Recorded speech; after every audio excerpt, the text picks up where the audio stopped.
마태복음 7장 21절부터 23절까지의 말씀을 제가 읽도록 하겠습니다.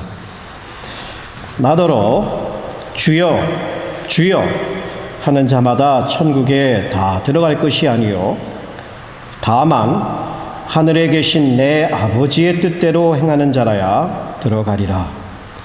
그날에 많은 사람이 나더러 이르되 주여 주여 우리가 주의 이름으로 선지자 노릇하며 주의 이름으로 귀신을 쫓아내며 주의 이름으로 많은 권능을 행치 아니었나이까 하리니 그때에 내가 저희에게 밝히 말하되 내가 너희를 도무지 알지 못하니 불법을 행하는 자들아 내게서 떠나가라 하리라.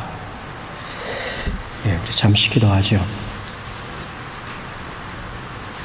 예수님께서 친히 말씀하신 것을 저희들이 읽었습니다. 읽는 것만으로도 우리에게 큰 은혜가 되며 경고가 되며 깨달음이 됩니다. 그러나 오늘 이 말씀을 주께서 들으셔서 친히 저희 각자의 심령에 꽂아주시기를 기도합니다. 거룩하신 성령이시여 예배 중에 운행하시며 교통하셔서 우리 주 예수 그리스도의 복음과 그분의 뜻을 밝히 드러내소서. 예수님의 이름으로 기도합니다. 아멘. 우리 교회 가운데 생활하면서 주로 보는 문제는 말과 삶이 다르다는 것입니다. 물론 교회만 그러겠습니까? 일상적인 생활 가운데 우리의 말, 우리의 생활, 그것이 일치하면 좋지만 그렇지 못하다는 것이 우리의 문제 중에 하나가 아닐까 생각이 듭니다. 사람들 흔히들 얘기하죠. 말은 누구나 다 하지, 쉽지, 말은 다 할 수 있지. 이런 예를 우리의 생활에 쉽게 찾아볼 수 있을 것입니다. 남편이 늘 그렇게 얘기해요. 아내에게. 잊지 않아요. 여보, 당신을 사랑해. 내가 당신 사랑하는 거 알지? 전화를 걸어도 끊을 때 당신 사랑해 하고 끊고 또 직장에 갈 때도 당신 사랑하는 거 알지? 하면서 아주 늘 상냥하게 또 자녀들 앞에서도 아주 아내를 향해서 이렇게 사랑을 종종 말하곤 합니다. 그런데 평상시에는 괜찮은데 좀 화가 나거나 좀 당황스러운 일이 생기거나 좌절된 일이 생기면 금세 폭발하기 시작합니다. 언제 그랬는 듯이 아내에게 폭언을 혹은 때로는 폭력을 행사하기도 합니다. 앞으로에서는 아내를 사랑한다고 끊임없이 잊지 않고 말하면서도 그렇게 자기의 기분에 따라서 행하는 남편들 혹은 아내들 우리는 쉽게 찾아볼 수 있습니다. 이것보다 더 악한 예는 앞에서는 아내를 정말 사랑한다고 가장 아양을 떨면서도 뒤에 가서는 다른 여자를 혹은 다른 남자를 만나면서 그 앞에 가서도 또 얘기합니다. 당신 사랑한다고. 얼마나 가증스러운지 몰라요. 말과 행동이 완전히 다른 이러한 예들을 우리는 드라마를 통해서만 보는 것이 아니라 우리의 삶에도 정도의 차이는 있지만 드러난다는 얘기예요. 자, 이것이 바로 우리의 문제인데 예수님께서도 비슷한 문제, 아니 어쩌면 정확한 이러한 문제를 우리에게 지적해 주고 계십니다. 그는 그동안 산상수훈이라고 하는 설교를 통해서 제자들에게 믿는 사람이 어떻게 살아야 하는지, 믿는 자의 인격은 어떤 것인지를 아주 몇 장에 걸쳐서 상세하게 설교를 해 주셨습니다. 결론에 와서 이제 이 여러 차례에 걸쳐서 다른 이미지, 은유를 사용해서 반드시 하나님의 말씀, 예수 그리스도께서 설교하신 말씀을 행해야 된다는 것을 지적해 주십니다. 근데 사실 여기 본문에서도 나오지만 주님, 주님 하면서 주의 말씀은 행하지 않는 이 문제를 예수님께서 제자들에게 지적하시고 계십니다. 바로 우리에게 지적하고 계신 것이죠. 제자들 주님께 나와서 먹여주기도 하시고 놀라운 가르침도 주시고 또 병도 고쳐주시고 이게 얼마나 좋아요. 많은 사람들이 예수님을 따랐습니다. 예수님의 특별한 가르침에 감탄도 하고 동의도 합니다. 그렇지요. 그것이 사실이죠. 맞는 얘기예요. 그런데 한 가지 분명하게 빠진 게 있어요. 주의 뜻대로 살지 않는 거예요.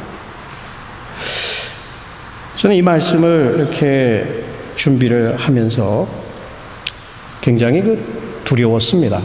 지금도 두렵고요. 아마 예수님께서 결론을 맺으시면서 그 가운데 말씀을 다 들었지만 얼마나 많은 사람들이 그 말씀을 동의하는 데서, 말씀을 듣는 것을 좋아하는 데서 멈추고 그 이상을 움직이지 않는가. 아마 그것을 감지하셨는지 아주 심각하게, 아주 단호한 경고를 해주고 계십니다.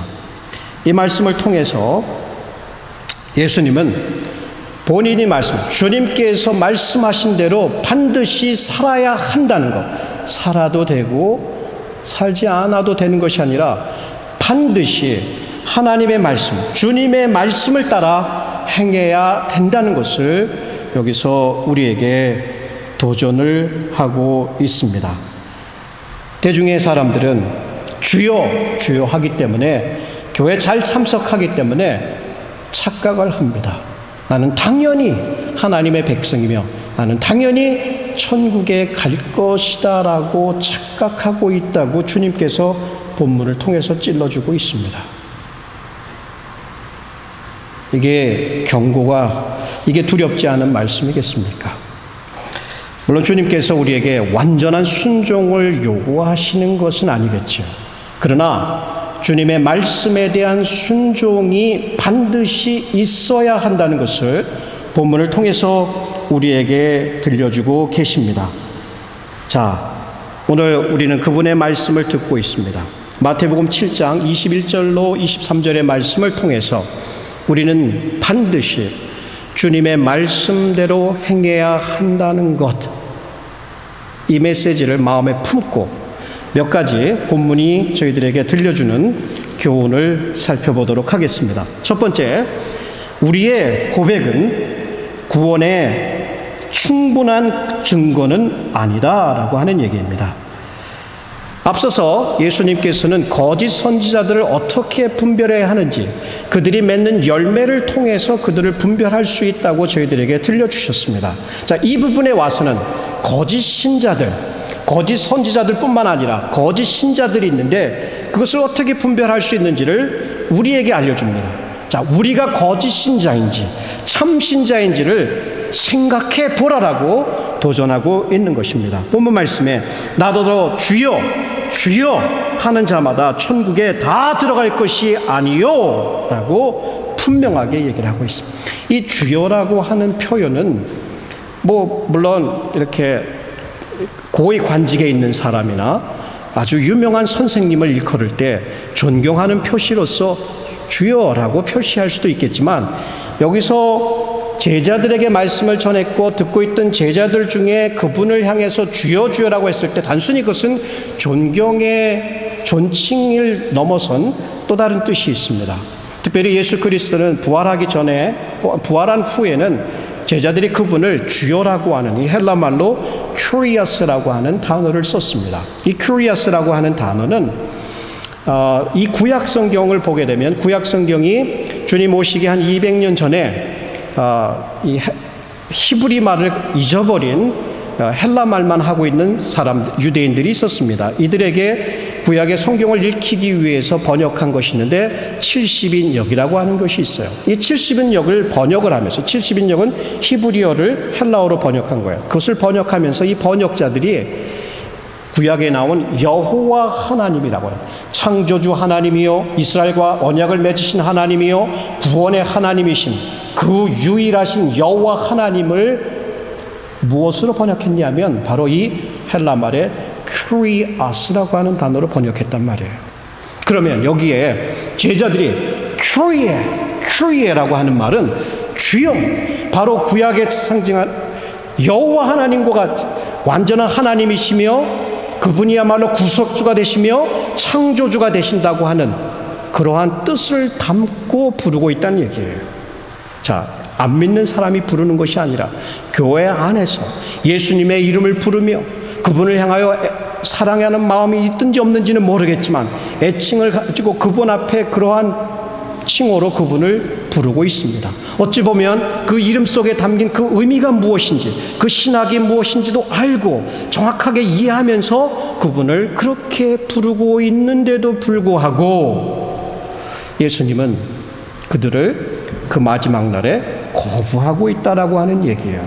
그러면 우리가 생각할 것은, 우리가 다 여기에 있지만 우리가 예수 그리스도를 주라고 부른다고 해서 당연히 우리가 믿는 사람이요, 당연히 우리가 주님의 나라에 들어갈 것이라고 가정해서는 안 될 것입니다. 구원의 확신에 대한 말을 들을 때 사람들은, 자 보세요, 누구든지 주의 이름을 부르면 구원을 얻을 것입니다. 또 사람이 마음으로 믿어 의에 이르고 입으로 신하여 구원에 이른다고 하지 않았어요. 그러니까 입으로 주님을 신하십시오. 그러면 당신은 구원받은 것입니다. 나는 그 입술로 신하라고 해서 하긴 했는데 마음에 아무 느낌도 없고 나는 구원받지 않은 사람 같은데 나는 아무런 변화가 아닙니다. 여러분, 자신의 마음의 느낌을 보지 마시고 여러분이 입술로 고백했으니까 주님만 바라보면 됩니다라고 하는 분들이 있습니다. 좋은 의미예요. 좋은 의미에서 그렇게 하는 거예요. 그러나 중요한 것은 성령께서 우리의 마음 가운데 우리가 회심할 때에 우리가 친히 하나님의 자녀인 것을 증거해 주는데, 단순히 입술로 예수께서 주님이 된다라고 고백한 것이 그 사람의 영원한 운명을 결정지어 준다라고 생각하면 예수님은 여기에서 틀렸습니다. 근데 예수님이 만약 맞다면 그렇게 설교하고 그렇게 이끄는 사람들은 다시 한번 재고를 해보아야 할 것입니다. 예수님의 말에 따르면 나더러 주여 주여 하는 자마다 천국에 들어갈 것이 아니라라고 얘기를 하고 있습니다. 자, 우리의 단순한 고백, 신앙 고백을 줄줄이 외웁니다. 사도신경, 주기도문, 다른 과거에 있었던, 교부시대에 있었던 그러한 그 신앙 고백까지 줄줄줄 외운다고 해서, 신학책을 가지고 줄줄줄 공부를 하면서 교리는 어떤 것이고 예수 그리스도의 인성은 어떤 것이, 그런 걸 다 이해한다고 해서 그것이 그 사람이 천국의 백성이라고 하는 것을 보장해 주지 못한다는 얘기예요. 우리가 우리의 구원의 확신을 나는 믿어, 나는 믿는다고 고백했어, 내 고백은 참 것이야, 내 고백 위에 나의 신앙에 나의 구원의 확신을 두려고 한다면 착각할 수 있다는 얘기입니다. 마틴 로이 존스가 산상보훈을 썼는데 참 좋은 책입니다. 상당히 읽는 것만으로도 도전이 돼서 굉장히 떨릴 때가 저는 많습니다. 이분이 그 예수 그리스도를 믿는다고 고백하는 것, 예수 그리스도를 믿는다고 고백하는 게 도대체 뭔가를 설명해 주셨는데 너무나 적절하게 표현해 주셨습니다. 한번 들어보십시오. 만약 우리가 나사렛 예수께서 하나님의 독생자이며 이 세상에 오시어 갈보리 십자가에 나아가 우리의 죄를 대신하여 죽으시고 부활하심으로 우리를 의롭다 하시고 우리에게 새 생명을 주시며 우리를 위하여 천국을 예비하신 것을 믿는다면, 진실로 우리가 이 모든 것을 믿는다면 거기에는 단 하나의 필연적인 결론이 있습니다. 그것은 하나님께서 어떠한 제한도 없이 우리의 삶 전체를 받으실 권리가 있다는 것입니다. 이것이 바로 신약 성경이 가르쳐주는 기독교입니다. 현대 기독교하고는 판이 달라요. 사도들의 시대였던 이 사도행전을 읽어보면 거기에 예수 그리스도를 고백하고 따랐던 사람들은 결국은 목숨을 내놓고 따랐던 사람들입니다. 예수께서 너희가 나를 따르기를 원하느냐? 자기를 부인하고 십자가를 지고 나를 따르라 했습니다. 우리가 그냥 시간 남는 거 짜투리 시간 내서, 짜투리 돈 내서, 짜투리 탤런트 내서 하나님 앞에 그저 그냥 드리면 하나님 그걸로 땡큐 하십시오, 이 정도의 기독교가 아닙니다. 만약 우리가 예수님을 고백하고 내가 구원받았다는 것을 확신한다면 우리의 모든 것이 바로 그분의 lordship, 주권의 밑에 들어가야 한다는 것을 의미한다는 것을 얘기합니다. 저는 그전에 어떤 큰 교회 집사님이었다고 하더라고요. 저를 만나본 사람이에요. 후에 그 사람에 대해서 어떤 사람인지를 듣게 됐는데, 기독교에 대해서 이렇게 신앙에 대해서 얘기를 하면 조금 다른 얘기를 하는 것 같기도 하고, 그래서 어쨌든 이렇게 얘기를 했습니다. 얘기를 했는데 나중에 알고 보니까 이 사람은 그 아내가 있었어요. 근데 아내 몰래 바람을 이렇게 피워가지고 결국 아내가 정신적인 어떤 그런 문제를 품고 그래서 이혼을 해버렸어요. 근데 이 사람은 교회 집사였어요. 집사여서 목장에서도 섬기고 그랬다고 그러더라고요. 그런데 이제 다른 사람하고 결혼을 했어요. 다른 사람하고 결혼을 했는데 그 결혼해서도 다른 사람을 또 다른 여자를 만나고 여기 가서는 다른 여자 만나고 그러면서 이 사람이 그 자기 아내에게 고백했던 말이 있어요. 당신 내가 왜 천국에 그렇게 가고 싶은 줄 알아? 이렇게 물었대요. 왜 그런데? 거기에는 내가 사랑하는 주님이 있기 때문에 그곳이 천국이기 때문에 나는 거기가 가고 싶다고 얘기를 해요.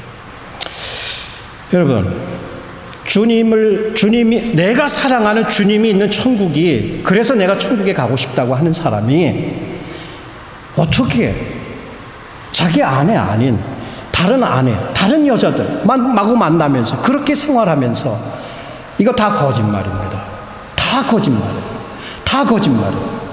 너희가 나를 사랑하느냐? 나의 계명을 지킬 것이다 라고 말했는데 교회 집사라는 사람이 집사만 그러겠어요. 요즘에 아주 안 좋은 소식들이 하도 많으니까 우리는 깨어나야 될 때. 제가 한 청년에게 복음을 전하니까 이 청년이 그래요. 교회에 안 나간 지가 여러 해가 돼요. 믿는 사람 같지가 않아요. 그래서 복음을 전했더니 예전에는 교회를 다녔어요. 하는 얘기가. 그래도요, 저는 천국에 갈 자신이 있어요. 천국에 갈 자신 있는 믿음이 있다고 얘기를 해요. 다 이게 무슨 고백입니까? 자, 천국에 들어가려고 하는데 예수님께서 뭐라고 말씀하실까요? 나더러 주여 주여 하는 자마다 천국에 들어갈 것이 아니라라고 말할 거예요. 우리 중에도 분명히 그 소리를 들을 사람이 있을 거예요. 제가 될 수도 있을지 몰라요. 두려운 일입니다. 정말 우리는 이 예수님께 주님이라고 고백하는 것이 무슨 뜻인지를 심각하게 생각해 보아야 할 것입니다. 특별히 요한복음 13장에 보면 예수님께서 제자들의 발을 씻기는 장면이 등장을 합니다. 이제 십자가를 짊어지시기 얼마 전에 제자들에게 보여주고 싶은 것이 있었죠. 그때 이런 말씀을 하십니다.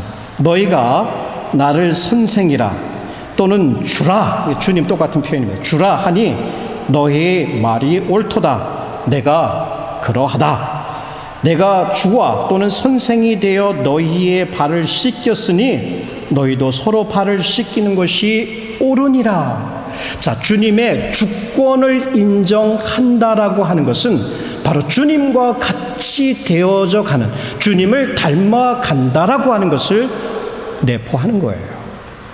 자, 주님을 인정하고 주님을 부른다고 하는 것은 주님처럼 주님과 같은 모습으로 내가 닮아가기를 힘쓰고 있다라고 하는 것을 의미한다는 얘기예요. 아까 말씀드린 그 집사라고 하는 사람처럼 그 아내하고도 또 이혼해서 다른 여자를 또 만나서 살면서 그렇게 하면서 천국에 가면 천국에 내가 왜 가고 싶은 줄 알아? 내가 사랑하는 주님이 있기 때문이야라고 그렇게 자기 스스로 속이며 센티멘털리즘에 빠져가지고 그러한 헛된 거짓된 사랑에 빠져가지고 주님을 사랑한다고 하는 것은 절대로 있어서는 안 되는 일일 것입니다. 여러분, 우리가 입술로 고백하는 것, 그 입술로 고백하는 것이 천국에 들어간다는 근거가 된다고 성경은 절대로 가르치고 있지 않습니다. 우리가 주님의 주권을 인정한다는 것은 바로 그분을 닮아가는 것입니다. 만약 그분을 닮아가지 않으면서 그런 노력도 없으면서 그저 입술로만 한다는 것은 마지막 심판날에 아무런 효력이 없을 것입니다. 두 번째 살펴보고 싶은 내용은 우리의 열정은 구원의 충분한 근거는 아니다라고 하는 얘기예요. 여기에 주여라고 한 번만 부르면 되는데 주여, 주여라고 두 번을 반복하고 있어요. 특별히 성경에 보면 거룩하다, 거룩하다, 거룩하다라고 하는 이 세 번 반복이 된다라고 하는 것은 뭐냐면 거기에 굉장한 강조를 두는 거예요. 굉장한 열정과 굉장한, 그냥 부를 때 주님 이런 게 아니라 주여, 주여 하면서 굉장한 열정을 품고 주님의 이름을 부르고 있다라고 하는 얘기예요. 그래요. 여기에 나타난 사람들 입술로 주님을 고백할 뿐만 아니라 그 고백에는 굉장한 패션, 그 열정이, 그 열심이 그곳에 들어가 있다라고 하는 얘기예요. 그러면 이렇게 내가 열정적으로 하나님의 나라를 향해서 하나님의 이름을 그렇게 부르고 있는데 당연히 나는 구원받은 사람이고 당연히 나는 천국에 가지 않을까라고 할 때 예수님께서 말씀하신 것은 주여, 주여 하는 자마다 천국에 들어갈 것이 아니라 라고 얘기를 합니다. 여러분, 우리가 이 패션이 있다라고 하는 거, 열정적이다라고 하는 것은 때로는 그 기질상 열정적인 사람이 있을 수 있어요. 하나님의 성령께서 주시고 하나님의 그 예수 그리스도를 믿고 의지하는 가운데 생기는 하나님께서 주시는 그 패션이라기보다는 때로는 뭐 기질적으로 오는 것이 잘못됐다라는 것보다는 굉장히 열정적인 분들이 있어요. 음악에 열정적인 분들이 있을 거고 신학 그 자체에 열정적인 분이 있을 거고 교회에 열정적인 분이 있을 것이고 교회 음악에 열정적인 분이 있을 수 있을 것이고 전도하는 것에 열정적인 분이 있을 수 있어요. 각양각색의 교회에서 일어나는 좋은 것들, 아주 좋은 것들, 이런 것들에 굉장한 열정을 품을 수 있어요. 그 열정적인 사람들을 볼 때는 우리는 부럽습니다. 그렇죠. 그것 자체가 잘못된 것이 얼마나 아름다운지 몰라요.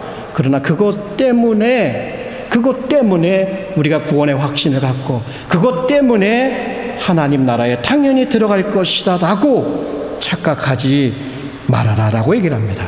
특별히 여기에 이 두 번을 강조하면서 이렇게 열정적인 모습을 보인 성경에 보니까 어떤 사람이 그렇게 열정을 품었을까 한번 생각을 해보았어요. 여러분 아실지 모르겠지만 그 예후라고 하는 사람이 있어요. 예후라고 하는 사람 이름 들어보셨습니까? 구약에 등장하는 사람인데 아합 시대에 아합의 아들 요람이 이제 왕이 됩니다. 근데 이제 이 요람의 군대 장관 중에 한 사람이었어요. 이 예후라고 하는 사람에게 선지자 엘리사가 그의 그 학생을 하나를 보내서 머리에 기름을 붓고 당신이 이스라엘의 왕이 될 것이라고 얘기하면서 그 사람에게 특별 태스크, 임무를 줍니다. 그게 뭐냐면 아합이라고 하는 이 악한 왕이 북이스라엘의 바알이라고 하는 잘못된 신앙을 가져왔기 때문에 신앙이 완전히 처지고 타락하는 그런 결과를 가져옵니다. 그래서 하나님은 그를 심판하시겠다고 이미 예언적으로 말씀하셨고 그 심판을 수행할 그 도구로서 예후를 고용을 하게 됩니다. 그러니까 예후가 그 일을 얼마나 잘했는지 몰라요. 쉬지 않고 그 명령이 떨어지자마자 열정적으로 그 일을 해 나갔습니다. 그러면서 그가 고백하는 말이 이거예요. 그가 가로되 나와 함께 가서 여호와를 위한 나의 열심을 보라 하고 이에 자기의 병거에 태우고 여호와를 향한 나의 열심을 보라 라고 했습니다. 그런데 이 열왕기서를 기록한 그 저자가 그 사람에 대한 평가를 이렇게 하고 있습니다. 그러나 예후가 전심으로 이스라엘 하나님 여호와의 율법을 지켜 행하지 아니하며 여로보암이 이스라엘로 범하게 한 그 죄에서 떠나지 아니하니라. 다시 얘기하면 순종이 빠진 하나님의 말씀을 지키지 않으면서도 열정을 가지고 주의 일을 하는 것, 그것이 어떻게 주의 영광을 위한 것이냐, 자기의 영광을 위한 것이라는 얘기예요. 만약 하나님 주님에 대한 그 열정은 반드시 반드시 무엇으로 이루어져야 되냐면 그분의 말씀을 지키는 열정으로 이어지지 않으면 그것은 단순히 감정에 불과합니다. 아침에 있다가 저녁에 없어질 수도 있고 일주일 열정적으로 있다가 그 후에는 없어질 수 있는 우리의 기질적인 열정에 불과하다는 얘기예요. 하나님이 주시는 열정은 사그러들지 않는 열정일 것입니다. 전에 제가 말씀드린지 모르겠는데 한 미국 교회 아틀란타에 있는 큰 교회를 방문한 적이 있어요. 음악이 아주 참 이렇게 열정적으로 앞에서 이렇게 리드하시는 분이 이렇게 했는데 저희 앞줄에 있는 한 20세 가량 됐을까요? 젊은 청년입니다. 그 청년이 찬양하는 모습을 보는데 은혜가 돼요. 너무나 열정적으로 찬양을 하는 거예요. 야, 나는 힘이 안 나서 저렇게 열정적으로 찬양을 못 하는데 이런 제가 스스로 그렇게 생각을 하는데 굉장히 열정적으로 찬양을 해요.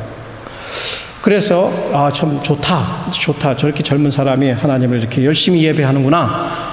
그러고 나서 이제 그 유명한 설교자가 앞으로 나와서 단상에서 설교를 시작합니다. 설교를 시작한 지 몇 분 되지 않아갖고 이 친구가 앉는 태도가 바뀌었어요. 어떻게 앉냐면 슬라우칭 아니라 뚝 기대가지고 쭉 앉더니 고개를 딱 떨구고 이러고 있더라고요. 그 말씀을 듣질 않아요. 자, 이게 무슨 열정이에요? 무슨 열정을 얘기하는 거예요? 한국이나 여기에 놀라운 집회 가운데 가가지고 너무 뜨거워요. 눈물이 나요. 몸이 부르르 떨려요. 그리고 나서 우리 2차 가자. 디스코텍 가서 술 마시고 하나님 은혜로 열정적으로 받았으니 또 세상에 가서도 열심히 그렇게 살아야지. 이게 뭐를 위한 열정입니까? 이게 정말 하나님 마지막 날에 예수님으로부터 어떤 얘기를 들을까요? 그래, 저는 열심을 품고 주의 일을 했지 않습니까? 그러면서 하나님의 말씀을 지키지 않았던 것. 그게 과연 그들에게 무엇을 줄까요? 바리새인들보다 하나님의 율법에 열정적인 사람들이 어디 있었습니까? 그래도 예수님께 그들은 정죄를 당했습니다. 이스라엘의 그 구약을 책을 읽어보면 이사야서 1장을 펴보게 되면 거기에 이스라엘 백성들이 얼마나 열정적인지 몰라요. 안식일, 월삭 모든 예배 절기마다 주님의 성전에 나가고 그 정성으로다가 제사를 드렸습니다. 근데 여호와께서 뭐라고 하는지 아세요? 너희들이 왜 내 마당만 밟고 다니냐? 그들의 문제가 무엇이든지 한번 들어보십시오. 내 마음이 너희의 월삭과 정한 절기를 싫어하나니 그것이 내게 무거운 짐이라. 하나님이 무겁대요. 내가 지기에 곤비하였느니라. 너희가 손을 펼 때에 내가 눈을 가리우고 너희가 많이 기도할지라도 내가 듣지 아니하리니 이는 너희의 손에 피가 가득하니라. 자, 이 종교인들 뭐 했어요?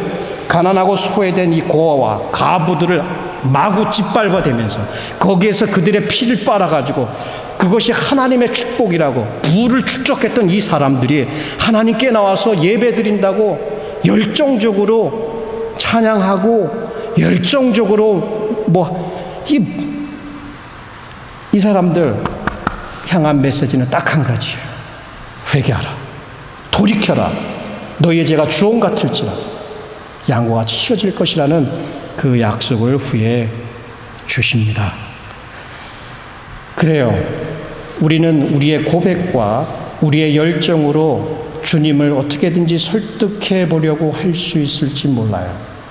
그러나 주님은 우리의 심령을 꿰뚫어 보고 계십니다.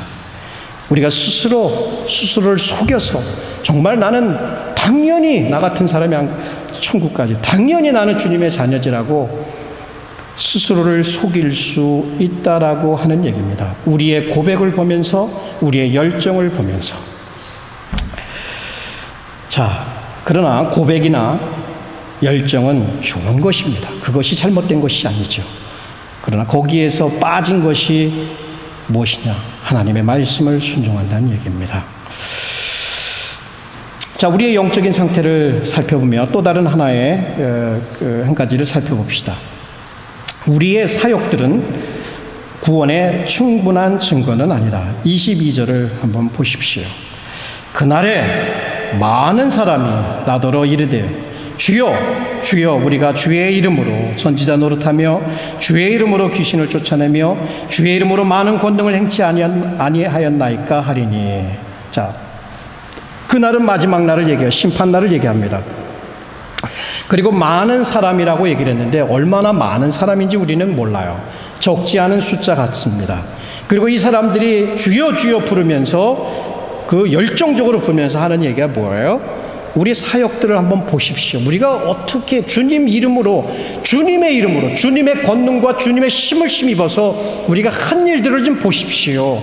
말씀 전했잖아요. 가르쳤잖아요. 옳고 그름을 가르쳤잖아요. 우리가 귀신들도 쫓아냈잖아요. 우리가 또 기적도 행했잖아요. 이 일을 보면 당연히 우리는 하나님의 자녀 아닙니까? 충분히 하나님의 나라에 들어갈 자격이 없습니까? 라고 할 것입니다. 특별히 여기에 주의 이름으로가 3번이 등장하는데 주의 이름이 3번이 등장하는 그 위치가 어디냐면 문장 맨 앞에 첫머리에 주의 이름으로 강조하는 거예요. 주를 설득하려고 하는 거예요. 어떻게든 설득하는 거예요. 보세요. 우리가 이런 사역을 행했는데 아무나 말씀 가르칩니까? 아무나 기적 행할 수 있어요? 아무나 귀신 쫓아낼 수 있어요? 주의 이름으로 다 했단 말입니다. 이런 사역에 대해서 우리가 우리 구원의 확신, 구원의 근거를 둔다면 위험한 것입니다.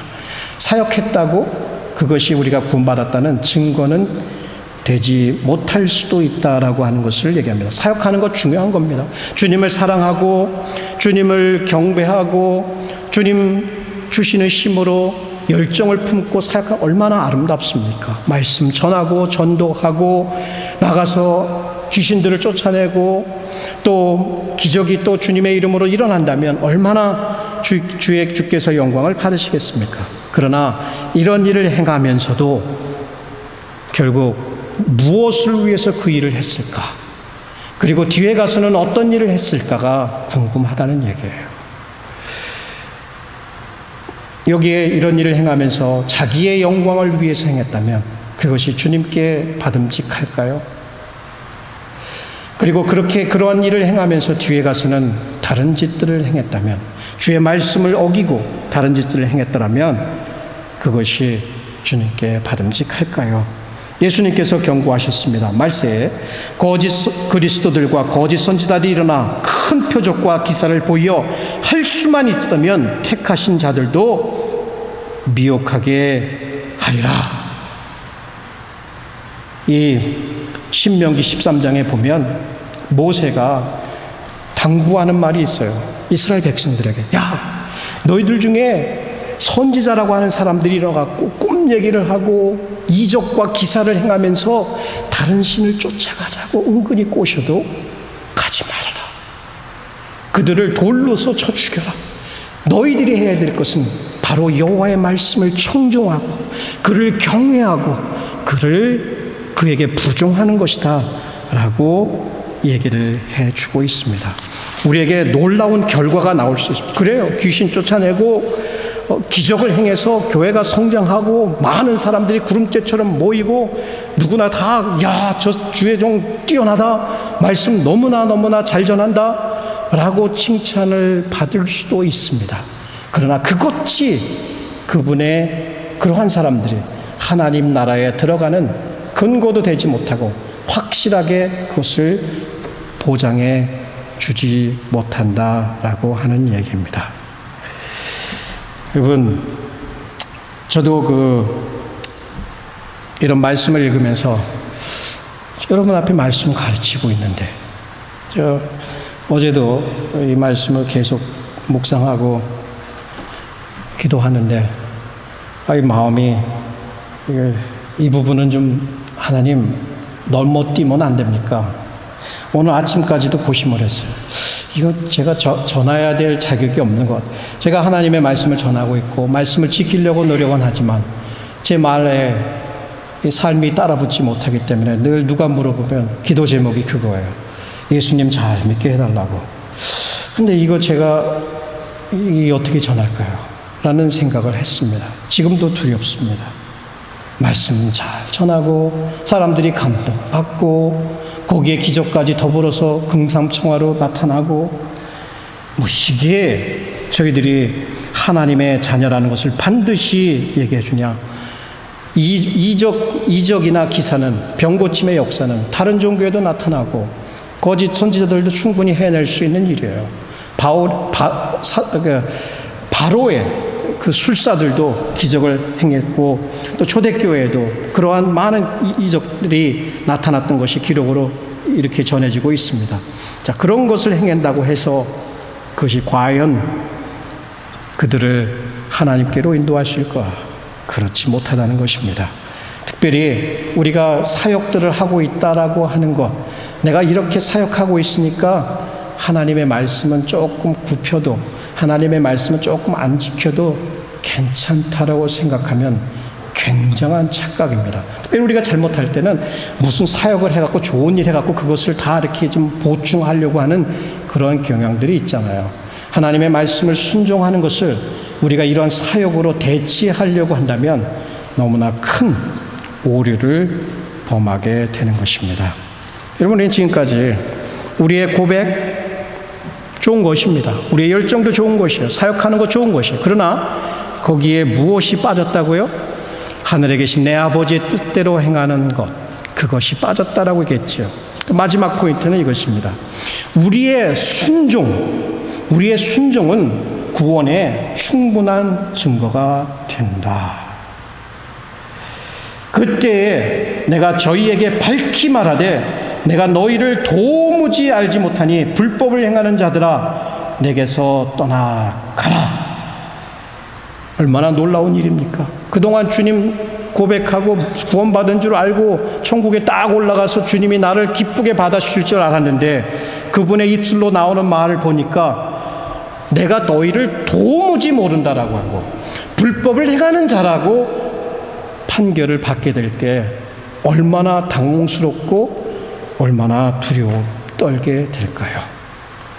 자, 여기에 이 주님의 고백을 통해서 우리가 두 가지를 생각해 볼 수가 있습니다. 첫 번째는 내가 너희를 도무지 모른다. 도무지 모른다라고 주님이 모르시는 게 어디 있어요? 지금까지 그 사람들의 마음, 그 동기까지 꿰뚫어보고 계신 분이 내가 너희를 도무지 모른다라고 하는 그 표현은 내가 너희들과 아무런 관계가 없다. 다시 얘기하면 너희들은 나와의 관계에서 구원의 관계에 있지 않다라고 하는, 언약의 관계에 있지 않다라고 하는 것을 여기서 말하고 있는 것입니다. 그들은 고백했고 열정을 가졌고 여러 가지 일을 행했지만 그러나 거기에 중심에는 예수님이 없이, 예수님을 진정 의지하지 않고 예수님을 정말 사랑하지 않는 가운데서도 충분히 그런 일을 할 수 있기 때문에 거기에는 구원의 관계가 성립되어 있지 않다라고 하는 것, 그래서 내가 너희를 도무지 모른다라고 얘기를 해주고 있습니다. 자, 그러면 우리가 그 사람들은 구원 받은 것 같은데 라고 왜 그렇게 얘기하실까? 두 번째입니다. 그것은 그들이 하나님의 말씀을 지키지 않았다라고 하는 거예요. They have no obedience to God's law. Lawlessness, 아노미아라, 노머스, 법, 하나님의 법, 기준이 되는 법, 삶을 이끌어가고 지킬 때 생명이 되는 이 법을 마구 무시하면서 자기의 느낌과 자기의 생각을 따라서 하나님 섬긴다고 얘기하고 고백한다고 얘기하고 열정적으로 섬긴 결과가 결국은 이것이다는 얘기예요. 불법을 행하는 자들아 내게서 떠나가라. 자, 하늘에 들어가고 안 들어가고, 하늘나라에 들어가고 안 들어가고 그걸 누가 결정하십니까? 우리의 느낌, 우리의 감정, 우리의 고백 아닙니다. 예수님이 결정하십니다. 그리고 예수님께서 우리에게 구원의 증거로서 한 가지를 요구하신 게 있다면 그것은 구원의 증거라고 얘기했어요. 구원의 근거는 우리 주 예수 그리스도의 희생, 십자가의 죽음과 부활 이외에는 없습니다. 근거. 그러나 구원의 증거는 우리가 하나님의 법을 어떻게 대하고 있느냐는 얘기예요. 하나님의 법에 대해서 어떤 자세를 취하고 있느냐는 얘기예요. 내가 싫으면 안 하면 되는 거지. 내가 좋을 때, 기분 내킬 때 말씀 지켜주고, 기분 안 내키면 그냥 우겨도 되는, 무시해도 되는, 이게 하나님의 법이야. 지금까지 예수님이 이렇게 말씀을 전하고 나서 야, 니네들 한번 지키려고 노력해봐, 좋은 얘기지, 이런 얘기가 아니에요. 말씀 결론 지으면서 너희들 지금까지 이 말 들었는데 이거 너희들이 선택의 여지가 없어. 반드시 지켜야 하는 것이야. 반드시 지키고 살아야 하는 것이야 라고 얘기하시는. 안 지키면 어떻게 된다고요? 내 나라에 못 들어와. 여기 지금 내가 지금까지 너희들이 가르친 것은 천국 백성이 된 자는 마땅히 이렇게 살아가는 것인데, 그렇게 지옥의 자식처럼, 세상의 자식처럼 살고 나서 내 이름만 낭비하고 나서 나에게 들어오겠다고? 못 들어와 라고 밀어버리시는 거예요. 이것은 예수님께서 다루시고 있는 문제는 구원받은 믿음이냐 안 구원받은 믿음이냐는 얘기예요. 참으로 구원받은 믿음은 하나님의 법을 순종하는 믿음이에요. 그러나 여러분, 마귀도 귀신도 하나님이 한 분이신 것을 믿어요. 그리고 어떻게 하는 줄 알아요? 그 앞에서 불불불 떨어요.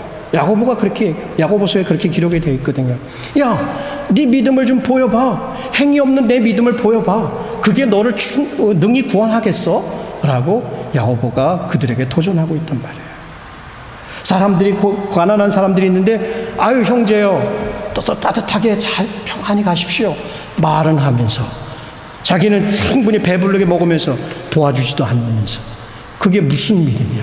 라고 야고보가 얘기를 해요. 이와 같이 행함이 없는 믿음은 그 자체가 죽은 것이다.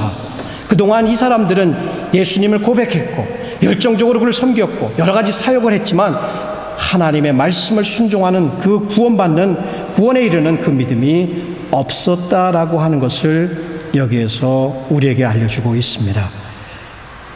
정말 주님을 인정한다는 것, 주님의 주권을 인정한다는 것은 주님의 주권 밑에 우리의 생각과 우리의 말과 우리의 행동이 속박을 받아야 한다는 것을 얘기를 해 줍니다. 우리를 구원하신 목적이 뭐예요? 여러 가지 목적이 하나님의 영광이지만 구체적으로 우리의 삶 가운데 그 아들의 형상을 본받게 하려 하심이니라 라고 얘기를 하고 있습니다. 요한 1서를 보게 되면 거기에도 비슷한 맥락에서 사도 요한이 경고를 해주고 있습니다. 사람들이 많이 있었나 봐요. 하나님 사랑한다고 고백하는 사람이 많았던 것 같아요. 근데 그분이 말하는 것은 이것이에요.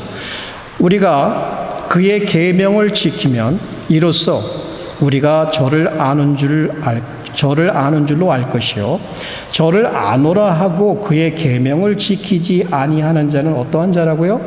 거짓말하는 자요, 진리가 그 속에 있지 아니하되 누구든지 그의 말씀을 지키는 자는 하나님의 사랑이 참으로 그 속에서 온전케 되었나니 이로써 우리가 저 안에 있는 줄을 아노라. 사무엘의 말입니다. 여호와께서 번제와 다른 제사를 그 목소리 순종하는 것을 좋아하심같이 좋아하시겠느냐? 순종이 제사보다 낫고 듣는 것이 수양의 기름보다 나으니 이는 거역하는 것은 사술의 죄와 같고 완고한 것은 사신 우상에게 절하는 죄와 같음이라. 왕이 여호와의 말씀을 버렸으므로 여호와께서도 왕을 버려 왕이 되지 못하게 하셨나이다. 이 마지막 부분을 위해서 다시 한번 들어보시오. 여호와의 말씀을 버렸으므로 여호와께서도 왕을 버려 왕이 되지 못하게 하셨나이다. 자, 우리가 입술로, 열정으로, 사역으로 하나님의 말씀을 순종하는 것을 대치해 버리고 살아간다면, 그래서 그분의 말씀을 버린다면 마지막 때에 누가 우리를 버린다고요? 예수님께서 불법을 행하는 자들아 내게서 떠나가라. 말튼 로이 존스의 글을 다시 한번 인용하겠습니다.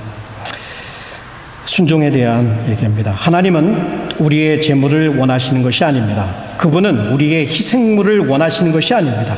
그분은 우리의 순종을 원하십니다. 그분은 우리를 원하십니다. 사람이 바른 것을 말하고 매우 바쁘고 활동적이며 겉으로 볼 때 놀라운 일들을 이루면서도 여전히 자신을 하나님께 드리지 않을 수 있습니다. 그는 이 모든 것을 자신을 위하여 행할 수 있으며 가장 중요한 곳에서는 주님을 대항하고 있을 수도 있습니다. 바로 이것이 우리가 하나님께 범하는 가장 큰 모욕인 것입니다.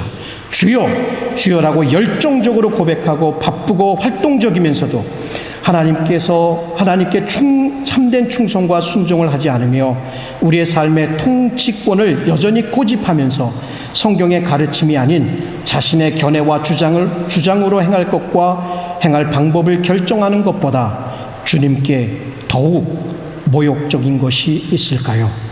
주님께 대한 가장 큰 모욕은 전적으로 온전히 항복하지 않은 우리의 의지입니다. 자, 하나님의 뜻에 순종하는 것이 우리가 천국에 들어가는 근거는 아닙니다. 우리가 말씀을 순종했기 때문에 천국에 들어가는 것은 아닙니다. 그러나 천국에 들어가는 사람들은 반드시 말씀을 지키려는 죽기 아니면 살기의 그러한 태도로 하나님의 말씀을 대한다는 것입니다. 저는 이런 생각을 해봤어요. 자동차가 있어요. 가죽 시트를 할까, 패브릭을 할까, 옵션을 해요. 그래서 나는 천국 가는 구원 믿음이 있잖아. 이제 하나님 말씀을 지키고 안 지키고는 옵션이야. 지키면 금상첨화고, 하나님 은혜 주셔서 지켜보면 하나님 상급 주시면 좋은 거고, 아니면 어차피 천국 가는데, 이런 잘못된 이 은혜, 잘못된 이 신앙, 구원받은 사람은 반드시 하나님의 말씀을 지키려고 하는, 마치 우리 삶에 천국 가는 이 차를 탔다면 이 엔진과 같은 반드시 있어야 하는 이 순종. 그래서 거기에 하나님께서 은혜의 이 연료를 부어놓아서 그것이 굴러가면서 앞으로 가는 겁니다. 천국으로. 자, 이렇게 하나님의 말씀을 지키는 자를 예수님께서 뭐라고 하십니까? 말씀을 듣고 지키는 자가 복이 있느니라. 예수님께 사람들이 찾아와서 예수님의 모친과 형제들이 왔어요. 예수님 말씀이 이렇습니다. 예수께서 대답하여 가라사대 내 모친과 내 동생들은 곧 하나님의 말씀을 듣고 행하는 이 사람들이니라. 우리 욥처럼 이렇게 한번 고백해 보십시다. 내가 그의 입술의 명령을 어기지 아니하고 일정한 음식보다 그 입의 말씀을 귀히 여겼구나.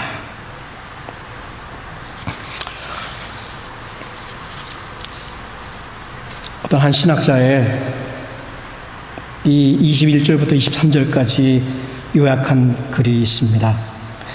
21절부터 23절의 말씀은 두려운 경고입니다.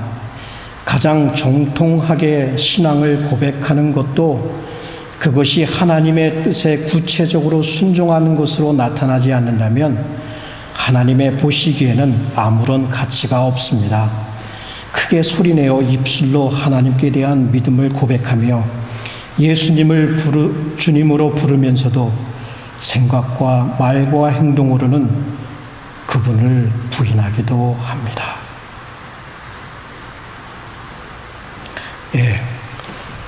우리는 그동안 산상보훈을 공부해 왔습니다. 어떻습니까, 여러분? 해도 되고 안 해도 된다는 착각 빠지지 마십시다. 우리 구원의 열매, 구원의 증거는 하나님의 말씀, 하나님의 주권에 대한 태도에서 나타나는 것입니다. 순종해야 합니다. 저와 여러분은 순종해야 합니다. 그래서 모세는 여기에 생명이 있고 여기에 사망이 있다. 여기에 말씀이 있고 여기에 말씀을 어기는 불순종이 있다.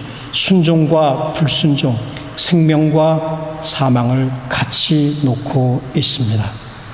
자, 우리는 말씀을 지켰기 때문에 천국에 가는 게 아니에요. 여러분, 제가 지금까지 행위 구원을 외치고 있다라고 생각하면 여러분은 저의 설교를 잘못 들으신 것입니다. 우리는 행위 구원을 말하는 게 아닙니다. 구원받는 믿음을 가진 자들이 마땅히 하나님께 그 주권에 어떻게 응답하며 살아가야 하는지를 배운 것입니다. 자, 우리 누구도, 어느 누구도 하나님의 법을 완전하게 지키는 사람은 없습니다.